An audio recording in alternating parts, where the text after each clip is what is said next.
Hi friends, good morning, good afternoon, good evening. When you see this video, friends, I am Rajesh Kumar. Welcome you in my channel, YouTube channel, C&A classes. Friends, yesterday I have told you about the classification of business letters. So friends, there are many kinds of classification of business letter. I think you have learned the first classification of the business letter, that was sales letter. So friends, now we start here about the sales letter.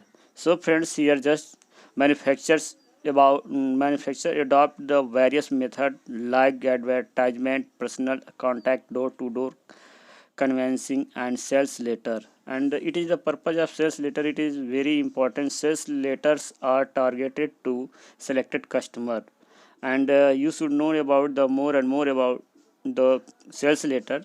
The basic objectives are aim of purpose of various sales letter is to promote sales, but they save many purpose.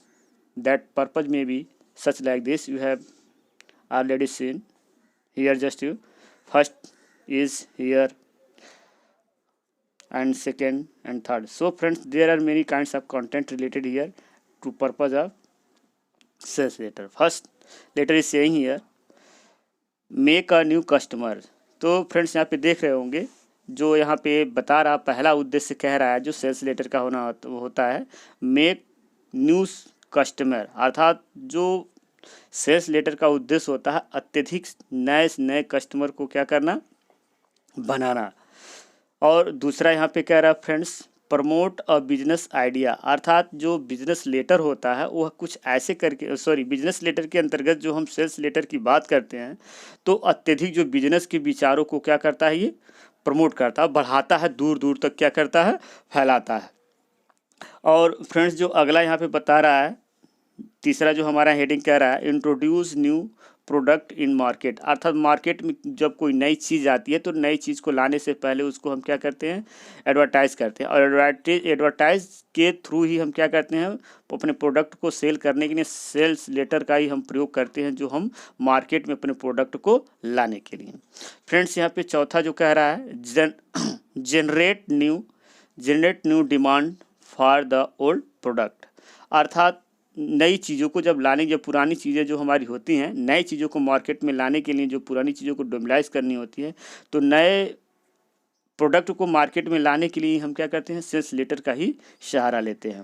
Friends यहाँ पे जो पांचवा यहाँ पे कह रहा है promote goodwill, मतलब इस तरीके से अच्छी तरीके से कार्य को हम कर सकेंगे, नई नई इच्छाओं को हम क्या करेंगे, प्रमोट करेंगे, लोग इसको जानेंगे, जब जानेंगे तो उसके उत्कंठा जगेगी तो नए प्रोडक्ट को लेने के लिए उनकी क्या करेंगे, वो आगे आएंगे. फ्रेंड्स यहाँ पे कह रहा है increase and expand the customer network, और इस तरीके से सेल्स लेटर का जो उद्देश्य होता है फ्रेंड्स कुछ यूँ होता है कि अत्यधिक मतलब कस्टमर के वर्क जाल को बढ़ाना, जितने भी मतलब कस्टमर अत्यधिक लोगों की जब जाल होगी तो इसके पीछे दूर दूर तक हमारे कस्टमर अत्यधिक हों, हम इसमें इसी तरीके से कर पाएंगे जब हम सेल्स लेटर के माध्यम से दूर दूर तक अपने प्रोडक्ट के इन्फॉर्मेशन के बारे में बताएंगे तो इस तरीके से हमारे कस्टमर की एक नेटवर्क बनेगा.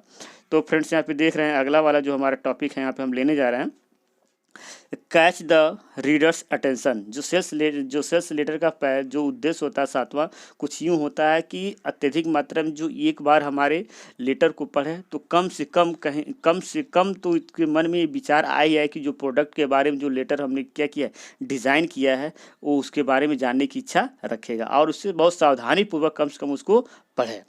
जो फ्रेंड्स यहाँ पे अगला टॉपिक हमने सेलेक्ट किया है वो ये है आठवां एराउस द रीडर इंटरेस्ट. एराउस मतलब होता है बढ़ाना, उकसाना, और इस तरीके से जब हमारे बिजनेस सेल्स लेटर के माध्यम से जब कोई हमारा कस्टमर जब पढ़ेगा तो उसके मन में एक उत्कंठा जगेगी, जानने की इच्छा जगेगी कि मतलब ये प्रोडक्ट के बारे में जब बता रहा है तो उस प्रोडक्ट को मुझे लेना चाहिए. अर्थात प्रोडक्ट को मार्केट में पहुंचने से पहले हम एडवर्टाइज के थ्रू अपने बिजनेस सेल्स लेटर के माध्यम से हम इसको क्या करेंगे, बता देंगे, ताकि हमारे जो कस्टमर है, जो ग्राहक उनके मन में एक जिज्ञासा बनी हुई हो. आगे फ्रेंड्स यहाँ पे देख रहे हैं लिखा हुआ है क्रिएट डिजायर इन रीडर, अर्थात सेल्स लेटर के माध्यम से हम जो हमारा पाठक होगा जो उसको पढ़ेगा वो पढ़ कर के पहले से उसके मन में एक जिज्ञासा क्या होगी, क्रिएट होगी कि इस प्रोडक्ट के बारे में जब इतनी चीज़ें अच्छी बताई जा रही हैं तो बेहद रूप में जो हमारा जो ये प्रोडक्ट होगा वो अच्छा होगा।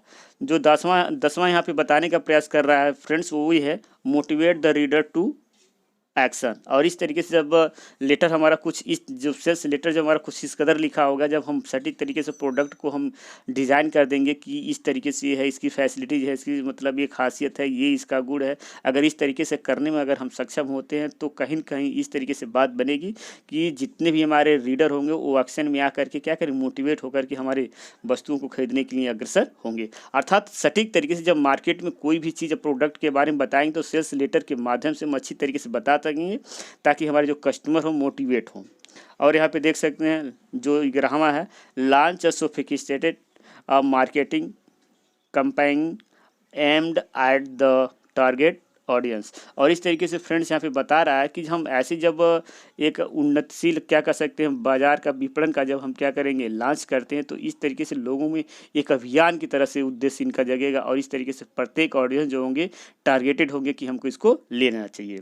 तो हमारा कहने का तात्पर्य यहाँ पे ये है, जो 11वां वाला पॉइंट ये कह रहा है कि जब एक उन्नतशील मतलब बाजार का मार्केट का जब हम क्या करेंगे लॉन्चिंग करेंगे मतलब मार्केट में लाएंगे तो उसका एक अभियान की तरह से लोगों को लगेगा और प्रत्येक लोग जब सटीक तरीके से जब जान सकेंगे प्रोडक्ट के बारे में तो निश्चित रूप में एक लोगों के अंदर जिज्ञासा जगेगी जिसके कारण वो वस्तु को खरीदने के लिए आगे आ सकेंगे। तो फ्रेंड्स अगले पेज में हम आते हैं सेल्स लेटर का जो कह सकते हैं जो जिसके कंपोनेंट हैं जो घटक हैं सेल्स लेटर के कौन कौन से घटक हैं, अर्थात एक फॉर्मेट का जो क्राइटेरिया हम उस पर चर्चा करने वाले हैं नेक्स्ट पेज में। तो फ्रेंड्स अब इस स्क्रीन पे देख रहे हैं जो पेज हमने टेकअप किया है उस पेज का जो पहला हेडिंग है यहाँ पे कुछ यूँ लिखा है main part of body of sales letter. अर्थात सेल्स जो हमारा लेटर है इस सेल्स लेटर का जो प्रमुख कह सकते हैं कि जो इसके अलग अलग भाग होते हैं वो कौन कौन है। तो प्रत्येक लेटर के इस कंपोनेंट को हमको ध्यान में रख कर के ही हमें पत्र को लिखना चाहिए।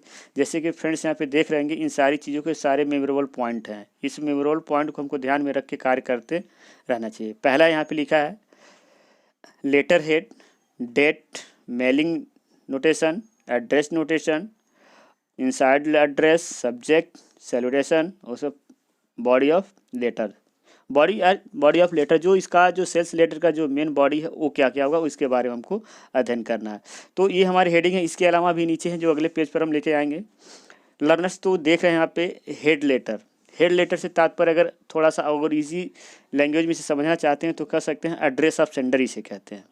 मतलब जो पत्र को भेजने वाला होता है उसी को एड्रेस ऑफ सेंडर कहते हैं, जो यहाँ पे लेटर हेड के बारे में बात कर रहा है। तो इस लेटर हेड अर्थात कह सकते हैं कि एड्रेस ऑफ जो सेंडर होता है ये बिजनेस लेटर का एक सबसे महत्वपूर्ण कंटेंट होता है।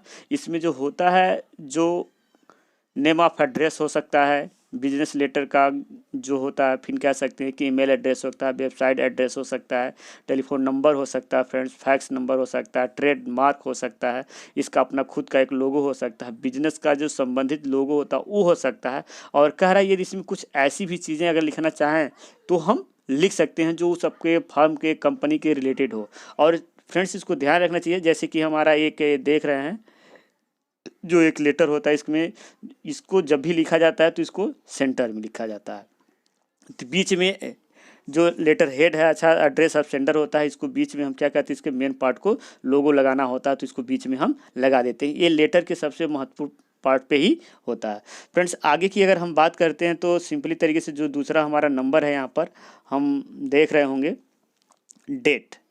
जो डेट है, डेट को तो आपको पता है डेट का एक फॉर्मेट भी होता है। कैसे कि हम पत्र में डेट को लिखते हैं तो इसका पहले होता है हमारा देख सकते हैं पहले हमारा डी होता है, फिर यहाँ पे कह सकते हैं मंथ होता है, फिर ऊपर लिख सकते हैं तो ईयर होता है। तो ये हमारा फॉर्मेट चलता है जब भी हम किसी को लिखें तो डेट लिखें, डेट के बाद फिर मंथ लिखें, मंथ के बाद मतलब ईयर लिखें।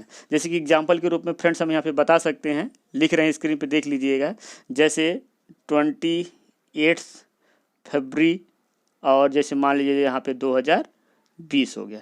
तो इस तरीके से हम चाहें तो हम इस तरह से एड्रेस लिखेंगे। एड्रेस लिखने में ध्यान देना चाहिए हमारा जो फॉर्मेट यहाँ पे मैंने बताया जो यहाँ पे लिखा है DMY अर्थात पहले डे होगा, डे के बाद मंथ होगा, मंथ के बाद ईयर। इस तरीके से फॉर्मेट में हम क्या करते हैं, लेटर को इंक्लूड करते हैं और फॉर्मल लेटर की तरह से इसको भी हम यहाँ पे लिखते हैं। फ्रेंड्स अगला जो हेडिंग है हमारा मेलिंग नोटेशन, एड्रेस नोटेशन, यह एक सांकेतिक रूप में यूज़ किया जाता है। जब पत्र को लिखते हैं तो ये किस किस जगह पे दिया जाता है, तो ये संकेत के रूप में यूज़ किया जाता है। जबकि इसको जब हम लेटर लिखेंगे तो उस वक्त इन दोनों चीज़ों पे हम चर्चा करेंगे कि जो मेलिंग नोटेशन होता है और जो हमारा एड्रेस नोटेशन होता है इसको किस तरीके से वहाँ पे करते हैं। फ्रेंड्स यहाँ पे जो पांचवा हमारा है इनसाइड एड्रेस। इनसाइड एड्रेस को अगर हम दूसरे नाम से जाने तो हम इस नाम से भी जान सकते हैं फ्रेंड, जो इनसाइड एड्रेस के नाम से जाना जाता है एड्रेस ऑफ रिसीवर। इसको दूसरे नाम से हम जान सकते हैं एड्रेस ऑफ रिसीवर। वह व्यक्ति जो लेटर को क्या करता है, प्राप्त करता है, उसके नाम से जो हम यहाँ पे लिखते हैं पता उसको। जैसे हम उसकी बात करते हैं, आप ऑफिशियल लेटर उसके पहले टू लिखते हैं, टू के बाद जो लिखा जाता है जैसे प्रिंसिपल को इंडिकेट करना होता है, इन सारी चीज़ों में हम ऐसे करते हैं। इसकी कुछ सावधानी होती है, लिमिटेशन होते हैं फ्रेंड्स, इसको ज़रा हम बताते हैं, आप गौर करिएगा कि कह रहा है जिस फर्म या पार्टी को हम ये पत्र भेजते हैं उस व्यक्ति का नाम नहीं लिखते, उस व्यक्ति का अपना क्या कह सकते हैं कि खुद जो नाम होता है वो नहीं लिखते हैं। अर्थात कंपनी की जो कार्यालयी एक पता होता है उस पते पे हम इसको क्या कहते हैं, पत्र को भेजते हैं। जैसे मान लीजिए कोई व्यक्ति है, उसका नाम राहुल है और वो सेक्रेटरी है, तो हम राहुल के नाम से पत्र नहीं भेजेंगे, हम सेक्रेटरी के नाम से भेजेंगे। उस फर्म का जो कह सकते हैं जो मुखिया होता है उसके नाम से, जैसे मान लीजिए सेक्रेटरी हो गया, प्रिंसिपल हो गया, चेयरमैन हो गया, मैनेजर हो गया, इसके नाम से हम एड्रेस करके क्या करते हैं, फुल पद मतलब एड्रेस के नाम से हम क्या करते हैं, जिसको पत्र भेजना होता है उसके लिए हम क्या करते हैं, लिखते हैं। तो इतना ध्यान देना चाहिए फ्रेंड्स कि मतलब जब भी लिखा जाता है तो जैसे होता है मेसर्स किशोर एंड सन्स हो गया, मेसर्स अन्नू एंड बेबी हो गया, ऐसे कर करके हम क्या करते हैं, पत्र को इंडिकेट करते हैं। फ्रेंड्स यहाँ पे एक चीज़ मेरा यहाँ पे छूट गया है, जो आप समझ रहे होंगे, रेफरेंस नंबर छूट गया है। रेफरेंस नंबर इसमें नहीं दिया है, लेकिन रेफरेंस नंबर बहुत इंपॉर्टेंट होता है फ्रेंड्स। इस रेफरेंस नंबर में हमको करना क्या होता है कि जब किसी कंपनी से लेन देन कर रहे होते हैं, ऑर्डर करते हैं, फिर माल आता है जाता है, तो उस दरम्यान में हमारे कई पत्र आ गए होते हैं, तो उसी पत्र का हम क्या कर सकते हैं, एक रोल मॉडल बना करके उसी पत्र पे क्या कहते हैं, जैसे भेजा गया होता है उसी पते पे रख करके क्या कहते हैं, हम पत्र को भेजते हैं। जैसे मान लीजिए यहाँ पे मैं एक लिख रहा हूँ, आप देख रहे होंगे स्क्रीन पर, जैसे मान लीजिए AB लिख दिया गया, AB के बाद हमने क्या कर दिया, ऑब्लिक कर दिया, फिर FAD मैंने लिख दिया, FAD के बाद मैंने लिख दिया हमने 2003। तो ये तरीके से मान लीजिए हमारा पहले एक कोड चल देगा, फिर FAN ये कुछ हो जाएगा, फिर 2003 से लगेगा कि इस पत्र से हमने पत्र को भेजता रहा। तो इस तरीके से पत्र को भेजेंगे। रेफरेंस नंबर एक कितना आसान तरीका होता है, पत्र को ढूंढने का हमारा एक सरल सा अपना तरीका होता है, जिससे हम आसानी से पत्र को क्या करते हैं, ढूंढ लेते हैं। रेफरेंस नंबर से हमारा पत्र तुरंत मिल जाता है, ऑर्डर नंबर भी हो जाता है, जैसे 2009-10 लिख देते हैं, ऐसे करके हमारा पता चल जाता है। फ्रेंड्स यहाँ पे एक दूसरा जो हमने टॉपिक लिया है सब्जेक्ट। सब्जेक्ट से आप बखूबी वाकिफ़ होंगे। जो सब्जेक्ट होता है फ्रेंड्स बड़ा इंपॉर्टेंट होता है किसी भी लेटर का, और इस किसी बिजनेस लेटर की सेल्स लेटर में सब्जेक्ट लिखते समय थोड़ा सावधानी बरतना इसलिए होता है क्योंकि जो सब्जेक्ट होना चाहिए संक्षिप्त होना चाहिए, छोटा होना चाहिए, मतलब कम शब्दों का खर्च करके अपने पूरे मन की व्यथा हमको बता देना चाहिए। महत्वपूर्ण ये अंग होने के साथ साथ सब्जेक्ट जिसमें लिखने का कम से कम शब्दों का प्रयोग करना चाहिए जो निम्नलिखित हो सकते हैं। जैसे मान लीजिए फ्रेंड्स, अगर हम बिजनेस सेल्स लेटर में हैं, non payment outstanding bill, not payment outstanding bill, तो जो हमारा फर्म का जो मालिक होगा तुरंत इसके समझ जाएगा कि मतलब ये हमारा वित्तीय संबंधी पे ये लेटर नहीं है। अगला इसमें कुछ हम क्या लिख सकते हैं, your letter of inquire date 14/10/2020। तो इस तरीके से हम ये बता देंगे कि सब्जेक्ट हमारा किस लेटर के संदर्भित है, जो माल आया था उसका है कि पिछले कौन सा है। इसमें हम कम से कम शब्दों का प्रयोग करके हम अधिक से अधिक करते हैं। जैसे मान लीजिए दूसरा एक एग्जांपल हम लिख सकते हैं, सेटलमेंट ऑफ अमाउंट। जैसे मान लीजिए हमारा कुछ पिछला बकाया है, तो उस पिछली बकाये का जो हम कह सकते हैं कि जो हम पत्र जब भेजेंगे उसमें लिखेंगे सेटलमेंट ऑफ अमाउंट, तो हमारा जो ओनर होगा, मालिक होगा, जहाँ से हम सामान मंगा रहे हैं, माल मंगा रहे हैं, उससे तुरंत वो समझ जाएगा कि जो जो पेपर है हमारा क्या है, अमाउंट से, लेन देन से रिलेटेड है। अगर चाहे ऑर्डर ऑफ द लेटर का देगा तभी मान के चलेंगे, इस तरह से हम समझ जाएंगे कि ये हमारा ऑर्डर संबंधित लेटर है। तो किसी भी लेटर का जो सब्जेक्ट होता है बहुत ही इम्पॉर्टेंट होता है।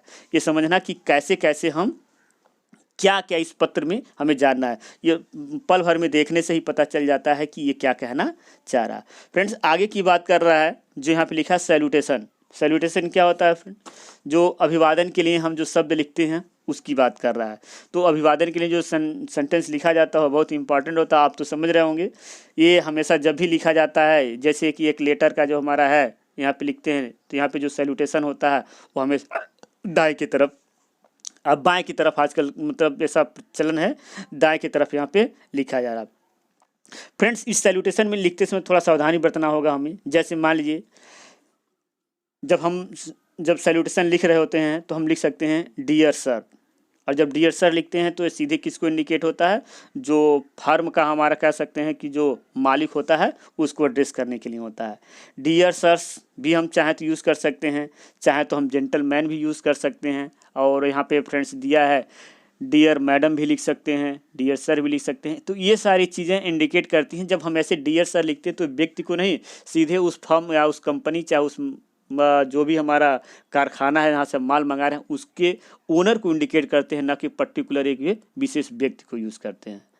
तो ध्यान देना चाहिए, सर और मैडम जब भी लिखेंगे तो हम डियर सर, जो डियर मैडम होता है वो फर्म के मालिक नहीं है।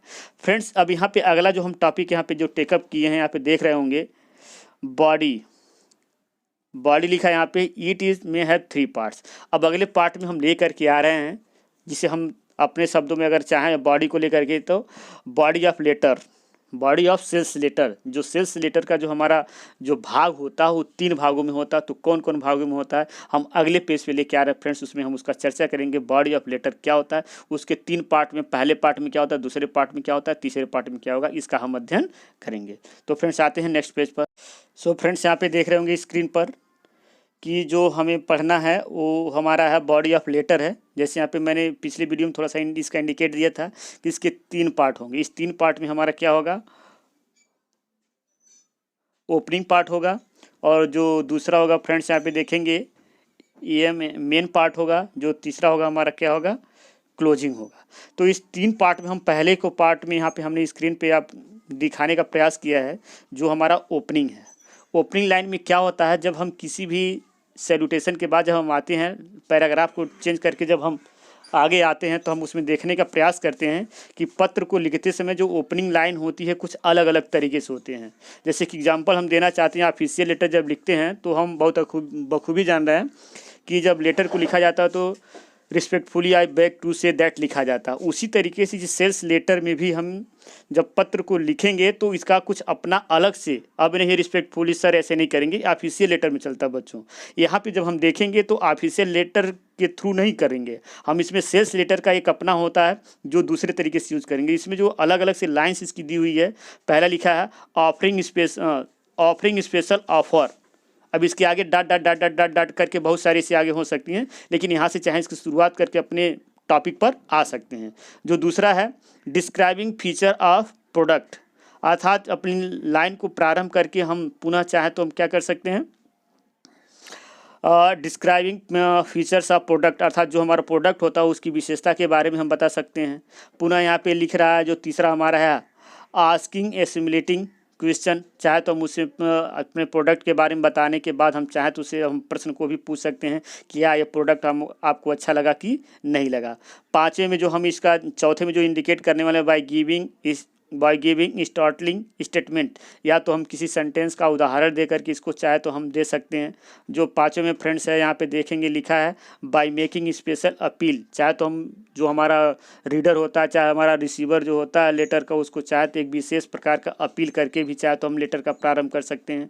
जो फ्रेंड्स यहाँ पे अगला लिखा है यहाँ पे बाय राइटिंग कोटेशन और प्रोवर्ब, चाहे तो किसी ऐसे उत्कृष्ट मतलब कोटेशन का जैसे कहावत कह सकते हैं, चाहे तो किसी ऐसे अच्छे कोटेशन को लिख सकते हैं जो प्रभावशाली हो। इस तरीके से जो हमारा रीडर होगा, जो रिसीवर होगा, पढ़ करके लेटर को खुश होगा और इस तरीके से वो पत्र की पढ़ने की जिज्ञासा थोड़ी बढ़ेगी। फ्रेंड्स यहाँ पे जो 6वां इसका लिखा है बाय गिविंग परसुएटिंग सजेशन, चाहे उसको किसी प्रकार का, जैसे मान ली पिछला हमने कोई पत्र उसका पाया, उसमें कुछ कमी रहा हो, कुछ गलती रहा हो, उसको सुझाव को दे करके पुनः हम अगला पत्र यहाँ से स्टार्ट कर सकते हैं। तो ये हमारा जो ओपनिंग लेटर है, ओपनिंग लेटर मतलब अलग अलग तरीके से, एक मतलब रटंत की तरह से एक नहीं, एक लाइन रट लिया उसी के तरीके से लिखते हैं। आपकी ये जो बॉडी ऑफ लेटर की जो ओपनिंग जो लाइन होगी वो इस बात पे डिपेंड करेगी कि आप किस तरीके से शुरुआत करना चाह रहे हैं। तो इनमें से हमने कुल यहाँ पे जो 7 इसके आइडियाज़ हैं, 7 आइडियाज़ को बताया। जैसे किसी चीज़ को ऑफर करके, चाहे तो अपनी कंपनी फायदे में चले, तो चाहे किसी प्रोडक्ट का मतलब गुणगान कर सकते हैं, चाहे तो किसी कोटेशन क्वेश्चन के बारे में पूछ के कर सकते हैं। तो इस तरीके से नाना प्रकार के हमारे जो क्या कर सकते हैं स्टार्टिंग के पॉइंट दिए हुए हैं, अपने जो अच्छा लगे उसके अकॉर्डिंग अपने क्वेश्चन के अपने जो आइडियाज़ हैं उस आइडियाज़ पे डिपेंड करता है कि आप किस तरीके से आप अपील करना चाहते हैं, अपने सेंडर को पत्र को भेजना चाहते हैं। तो ये उस बात पे डिपेंड करेगा। तो फ्रेंड्स मिलते हैं नेक्स्ट पेज में, जो इसका दूसरा हमारा ओपनिंग के बाद जो हमारा मेन पार्ट आएगा, वहाँ पे मेन पार्ट पे हम वहाँ पे चर्चा करने वाले हैं। तो फ्रेंड्स आते हैं नेक्स्ट पेज पर।